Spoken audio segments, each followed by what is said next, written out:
Assalamualaikum warahmatullahi wabarakatuh. Perkenalkan, nama saya Farisal Rosid dari kelas 10 5, absen 12. Saya akan menjelaskan tentang sejarah Kerajaan Pajang.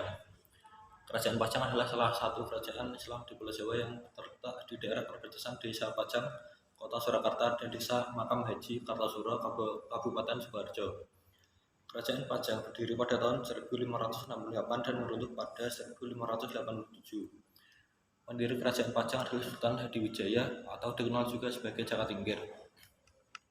Sultan Hadiwijaya pula yang berhasil mengantarkan Pajang ke puncak kejayaan. Pajang merupakan kerajaan bercorak Islam pertama di Jawa yang letaknya berada di pedalaman.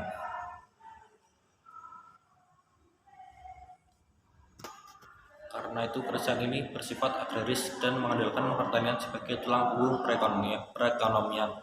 Setelah 21 tahun berdiri, Kesultanan Pajang mengalami kemunduran dan akhirnya dijadikan sebagai negeri Bawan Mataram. Sebagai pendiri dan raja pertama Kerajaan Pajang, Sultan Hadiwijaya berkuasa selama 15 tahun.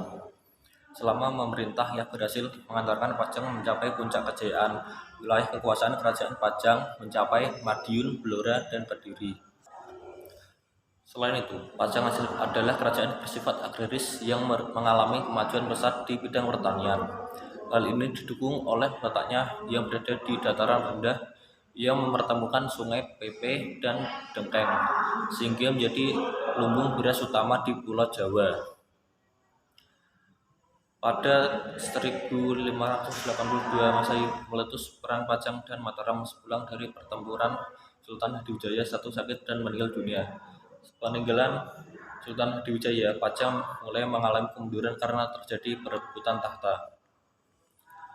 Putra Sultan Hadiwijaya, Pangeran Benawa, dan menantunya yang bernama Arya Panggiri saling bersaing untuk menjadi raja. Arya Panggiri berhasil naik takhta pada tahun 1583, sedangkan Pangeran Benawa tersingkir ke Jepang. Namun selama pemerintahannya, Arya Panggiri hanya disibukkan dengan usaha balas dendam terhadap Mataram, sementara kehidupan rakyatnya terabaikan. Hal ini membuat Pangeran Benawa merasa prihatin dan melancarkan serangan pada 1586, dibantu oleh Sutawijaya dan Mataram. Dalam serangan itu, Arya Panggiri kalah dan dipulangkan ke Demak. Sementara Pangeran Benawa dinobatkan sebagai Raja Kerajaan Pajang ketiga. Pemerintahan Pangeran Benawa hanya berlangsung singkat karena ia lebih memilih menjadi penyebar agama Islam. Pada 1587, kekuasaannya pun berakhir tanpa meninggalkan putra mahkota. Atas kebijakan Sutawijaya, Pajang kemudian dijadikan negeri Bawan Mataram. Riwayat Kerajaan Pajang benar-benar berakhir pada 1618 saat dihancurkan oleh pasukan Mataram yang dipimpin Sultan Agung. Peninggalan Kerajaan Pajang tidak banyak, ditemukan hanya Masjid Aoyan yang konon didirikan oleh Sultan Hadiwijaya.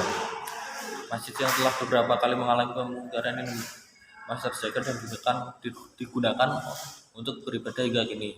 Selain itu, di daerah Pajang hanya ditemui reruntuhan yang dipercaya sebagai penjelasan Keraton Pajang.